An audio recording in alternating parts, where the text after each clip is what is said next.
if you are a foreigner in Korea, straight up ignore you. No. Korean people would be like, what the gypped you?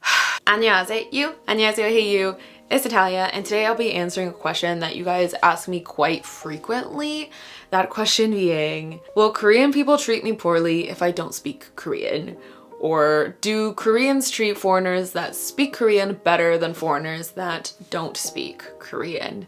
So given that most foreign people that come to Korea don't speak Korean or have a very low level of Korean, like the basics, like you can order, you can say I'm from the United States or wherever you're from, and like that's it.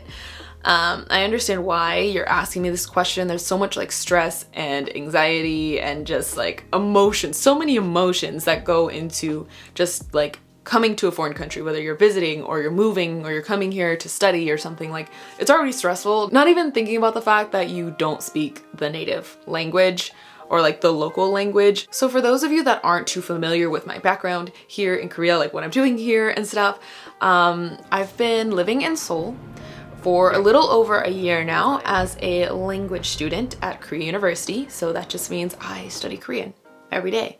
That's all I do, intensive Korean course. So a little over a year now doing that. And then I was an exchange student here in Chungcheongnam-do, so outside of Seoul, completely different province, for about a year. So you could say that I have data points on this topic that I've gained over 2 non-consecutive years living in Korea. And I've actually talked to my friends about this, you know, just to see like what their input is, because everyone has different experiences, especially when they've lived in different cities in Korea. And luckily I have friends that have lived like in different areas of Korea. That sounded redundant. Yeah, so like a variety of places, experiences, Korean people we've interacted with. So I have a response that I think is a pretty accurate, not reflection, but answer to this question. Now, obviously, like people's experiences can be different, and if you're like someone watching this video and you completely disagree with everything I said, okay, that's fine, but that doesn't take away from what I've experienced and my friends have experienced. Also, I would like to ask you guys to like, before you start making like negative assumptions about like Korean people or like foreigners, I don't know, like just before you start making some negative assumptions and like writing hate comments or something, please like hear me out. Because I think once you like listen to my response, you'll understand why I'm saying what I'm saying. Let's jump into it. So the too long, don't read version is, if you are a foreigner in Korea that speaks Korean, you will get treated better than foreigners that don't speak Korean. So that's not to say that foreigners that don't speak Korean are treated poorly. That's not what I'm saying. How do I go about explaining this? So in a recent Q&A that I did, like recent-ish, Q&A that I did about life in Korea, one of you asked me if people our age, so people in their 20s, speak English. And I'll link that Q&A for you here because I answered a lot of like different questions about life in Korea. But in that video, I basically said that there's a very small group of people in Korea that actually speak English. And what I mean by actually is like they are super confident in their English abilities. They are like comfortable interacting with foreigners in English. Like they're just like, yeah, English, whatever. Like it's a very, very small amount of people. Outside of that like group, there's I would say a lot of Korean people that have like a very basic level of English, meaning like they can say hi, how are you, I'm good, thank you. Like they can probably point you in the direction that you're trying to go. I want to say almost all Korean people have had some like amount of English language education. You know, they start when they're in kindergarten, they go up through high school. Like I'm pretty sure it's a requirement through high school for like public schools. And then like I want to say a good number of them continue to take English courses in university or like at the university level. However, that doesn't mean that they are fluent in English. Okay, I guess you could say like people from like 30s and younger have like, most of them have like a small level of English, okay, like at least. But when you think of like the older population, which are the people that you will meet when you're not in school. Now, Korea has an aging population. If you've never heard that term before, it basically means that because the birth rate in Korea is going down, like down and down and down and down, the majority of Korea's population is like senior citizens, like people, I think it's like people over 65. And for those people, the majority of them don't speak English. If you're a foreigner that doesn't speak Korean, and you're interacting with these people, I'm not trying to say that they're gonna treat you poorly or something, but like if there's any type of like thing that they ever need to explain to you. So for example, if let's say you're partying in Hongdae, okay, you're going clubbing in Hongdae, living it up, it's 4 a.m. You decide that you want to go back to your accommodations or your apartment or wherever, and let's say that's in Gangnam. So Hongdae and Gangnam are in like opposite sides of Seoul, okay? Like that's a 30-minute drive with like no traffic, okay? Which like 4 a.m. there shouldn't be any traffic. Now normally that ride like wouldn't be too expensive, okay? But because it's 4 a.m., taxi drivers are like in high demand. They can basically charge whatever they want, all right? Like if you're just hailing one off the street, there's a very good chance that they will not run the meter for this ride, okay? So normally in this type of like situation, the taxi driver will ask you before you even get into the car, saying like, where are you going? 어디 가요? And then you say like, oh, 강남이에요, or like 강남역, or like you'll give them the address, right? And they will tell you, like either while you're standing outside the window talking to them, or once you've like, as soon as you sat in the car, right, and you're telling them where you want to go, they'll tell you like a number, okay? That number being, I'll take you there, but it's gonna cost you $40, or it's gonna cost you $50. Why? Because I'm in high demand and you want to get home. But if you don't speak Korean, you might not have figured that out, right? Like you might have not understood, and I mean, depending on how nice the taxi driver is, they might have just started driving and been like, yeah, they'll figure it out when I charge them, okay? So once you get to where you're going, you might be like, what the hell? Like, why am I paying 40,000 won to come to Gangnam at night? Like that drive should not be costing me $40 basically, right? And from your point of view, it seems like the taxi driver gypped you basically, especially if you were drunk and you see the charge like hours later, right? And you might think, oh my gosh, they treated me poorly because I'm a Wigugin and I don't speak Korean, but actually it's just because you didn't understand. And like, that's not me blaming like the foreigner in this situation. That's just me saying like, there's a lot of instances where a Korean person will explain the situation to you, but if you can't understand, they'll just say, they'll figure it out when like things happen, they'll know what's going on. Not everyone's willing to pull out Papago to show you what they're saying.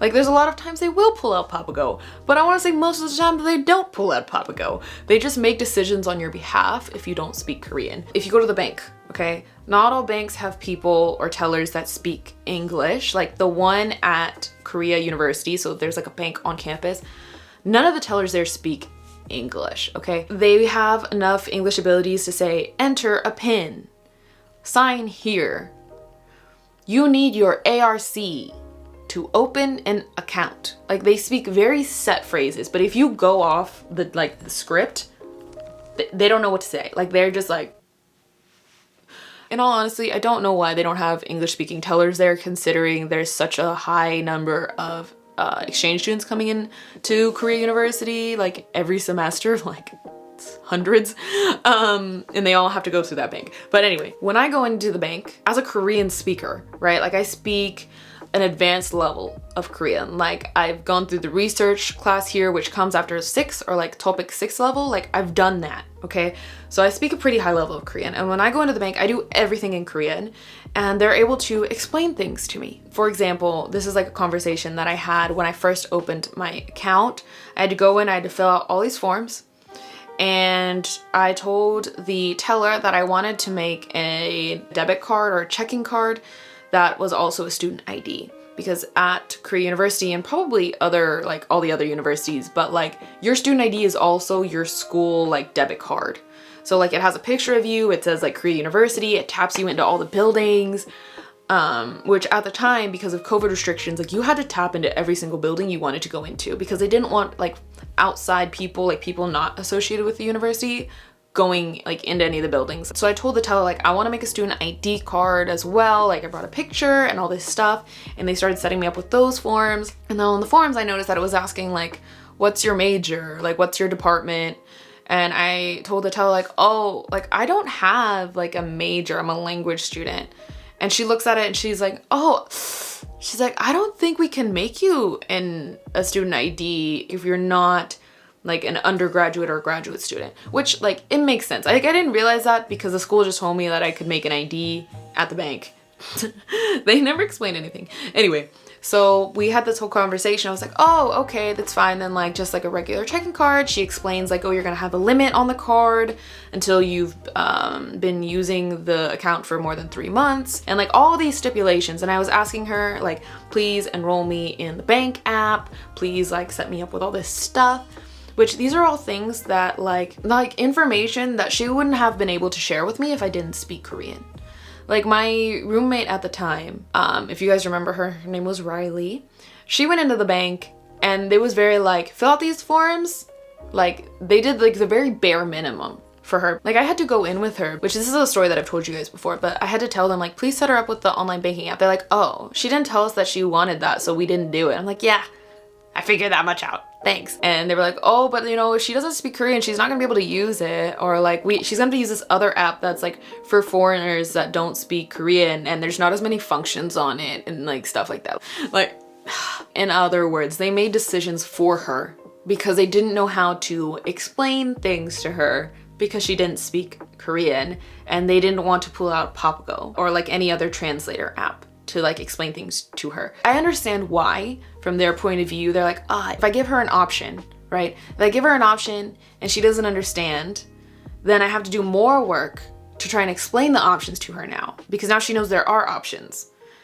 So it's kind of like it saves them time and hassle if they just make decisions for you, or like in this case for her, right? But like in any type of situation, Korean people would be like, this foreigner doesn't speak Korean, so I'm going to make assumptions on what they want to save us all like time and stress and just make things more convenient. If it's not right, they'll come back. Like there's kind of like that sense of like, I think I know what you want, so I'm just not gonna explain anything to you and I'm not gonna give you options. I mean, that's the experience that like I've had and like my friends have had, and like it's not always a bad thing. Like there are times where like they make assumptions on what you want and like they're spot on. Like it makes things great. But yeah, I mean, I guess it really depends on what you consider better. Like if you're someone that like wants to know the ins and outs of everything, like your bank account, your cell phone plan, your health insurance, like things like that, like you should learn Korean, or you should find some place that speaks English for whatever you're doing, because a lot of times, like I said, they won't tell you things. And along with like Korean people trying to avoid like the hassle of trying to communicate with someone that doesn't speak the same language, or in this case like Korean, there are lots of times where like Korean people, like whether you're going into a restaurant or like you're taking a picture of something or like a cafe, and like for whatever reason you're doing something you're not supposed to, they will just straight up be like, no, no, no, no, no, no, no. And like I feel like this is really rude. And I understand why they're doing this, because they don't know how else to communicate, like don't do that. But like there's a lot of times where like the people will literally just be like, no, no, no, no, no, no, no, no, no, 안 돼요, 안 돼요, 안 돼요. Like that. Like very, not always like aggressively, or like they'll just see you come in and they'll be like, and usually like if you're going into like a restaurant or a cafe and they just straight up go like this, usually it's not like no foreigners. Usually it's like we're at closing time or we don't have any seats, like whatever, but they don't know, they don't speak English and they just automatically assume you don't speak Korean, and so they won't explain what's actually going on. And then in those cases when my friends have, like me and my friends have been like, 마감이에요? Like, oh, is it like closing time? Or like, oh, have you guys closed? Then they'll explain the situation. And they'll be like, 네 마감이, like you can see like their whole demeanor like changes when they hear that we speak Korean, because they're like, oh, I can explain. And they'll be like, 네 죄송하는데 마감이에요. Or like, 죄송하는데 자리가 없어서요. And I know like a second ago I was talking about like Korean people like, 안 돼요, 안 돼요. Like if you're taking a picture of something that they don't want you to take a picture of, which like usually it's not that they don't want you to take a picture of something. Usually, okay, well I guess it depends on the situation, but for me when that has happened to me, it's like in more of like an indie like store or like an individual artist's work, like a very like small artist. And usually it's not that they don't want you to take a picture, it's just that they want you to like give credit to the artist if you upload their work on social media. And like I've had this happen to me one time. Like I was like recording some really pretty like bookmarks in Jeonju, and the worker saw me and she came over, she's like, 안 돼요. Like she was very nice about it. But she was like, 안 돼요. 안 돼요. And I was like, 사진 찍으면 안 돼요? And she was like, she was like, 한국어 하세요? I was like, 네, 할 수 있어요. And she's like, she's like, 사진 찍으면 괜찮은데 그 아티스트가 이 캐릭터를 만들어서 그 인스타그램이나 올리면 그 아티스트를 타그해야 되는데 괜찮을까요? I was like, 네, 괜찮아요. And she was like, 그러면, and then she gives me like a little, like the artist's little like, what are they called? Not a business card, but like a little piece of paper that had the artist's like Instagram at. But like basically the situation was they were fine with me taking pictures and videos, but they just wanted me to credit the artist if I posted it on Instagram. Because I assume because she didn't know how to speak English, the 직원 just went with no. Now when like an employee comes up to you and says like 그러고 하시면 안 돼요, or like 뭐뭐뭐 하면 안 돼요, like usually that's a really nice response where they're like, I don't know if you speak Korean, but you can understand that I'm saying no, right? Don't do that. But there are times where like Korean people will just straight up ignore you in like let's say like a store. Because this has happened to me on multiple occasions and it's very frustrating. For example, if you go into like a makeup store, let's say, the employee sees you come in, but they will not talk to you. They will ignore you. Like this doesn't happen all the time, but it happens enough for me to mention it. They will see you and just like ignore you. They're like, no, I don't see you. I'm not gonna like, basically it's like the worst customer service ever. Because normally if you go into like a makeup store, because we're going with the makeup store example, the attendant is supposed to greet you, and then depending on how many people are in the store, they are supposed to walk up to you and basically follow you around the store. Now, from a Western point of view, that sounds horrible. But if you have been living in Korea, or if you're used to like the Korean like customer service treatment, if they don't do that, that's kind of rude. Because basically they are supposed to be there to assist you as soon as you have a question. If you start looking at a cream, they're supposed to be like, like this is a really popular item because it treats dark circles, because it has this in there, like it has this ingredient and this ingredient and this ingredient. But if you have sensitive skin, I recommend you try this one instead. Now this doesn't work if your skin tone is very different from Korean people, but they will take a lipstick that you're looking at and they will like swatch it on their hands so you don't have to get your hands dirty. Or your arms or whatever. Obviously, again, if you're a foreigner, then you probably want to swatch it yourself anyway because you have a different skin tone, but like basically they're supposed to treat you really, really well. And if you're accustomed to that and then they completely just ignore you, like I didn't see you, it can be very like off-putting and it can get you in a mood. I mean, it gets me in a mood. And the reason they do this is simply because they're like, that foreigner probably doesn't speak Korean and I don't speak English, so I'm just gonna avoid this stressful conversation altogether. And the reason I say this is because as soon as I show them that I speak Korean, their whole like demeanor just changes. Like I'll be like, 저기요 혹시 도와줄 수 있을까요? And they like, they go, 네네네, 어떻게 도와드릴까요? Meaning like, oh yeah, how can I help you? And I'm like, do you have any more of like this mascara? And they'll be like, 확인해볼게요, 잠시만요. And then they'll go check and they'll like, let's say they don't have it, they'll be like, 고객님 죄송하는데 이건 없는데 이거 비슷한 거 있는데 보여드릴까요? Like, we don't have this, but like we have a very similar one. Would you like me to show you that one? Like their whole demeanor just changes. Like it all comes down to like how well can Korean people communicate with you? How easy is it for them to communicate with you? How easy is it for them to explain the situation to you or like the process of something? Oh my gosh, I know I'm really going in circles, but I just don't want you guys to watch this video and then think like Korean people are like really mean or judgmental or like something like that, because that's not the case. It's just, it comes down to, you know, either they don't speak English, or even if they speak like some level of English, they're scared to use it. Like it's a very stressful situation to use a language that you're not fluent in. Like think of how scared you are to speak Korean or how anxious it makes you to speak Korean. Even if you speak like intermediate level Korean, it can be really stressful. Like the number of times that you practice one phrase in your head before actually saying it out loud. Like it's the same thing for them when they see you walk in the store or when they see you walk into the cafe or the bank or whatever. Like the stress that they feel is the same that you're feeling. So again, like yeah, overall I would say if you speak Korean you get treated better, but that's simply because there's less of a language barrier. If you guys have any more questions about life in Korea, please leave them for me in the comment section. I'd really like to do more videos like this where I just sit down and talk about a topic at length or answer a question at length, because when I make the Life in Korea Q&A videos, like I have to keep my responses to each question about 2 or 3 minutes long normally, just so I can answer more of your questions, because so many of you guys submit questions to those videos, and thank you. I appreciate your participation. And if you would like to like submit questions for those Q&As, I ask for those questions on Instagram, which you can follow here. Yes, but I will see you guys in the next video. So, 다음에 뵙겠습니다. Bye!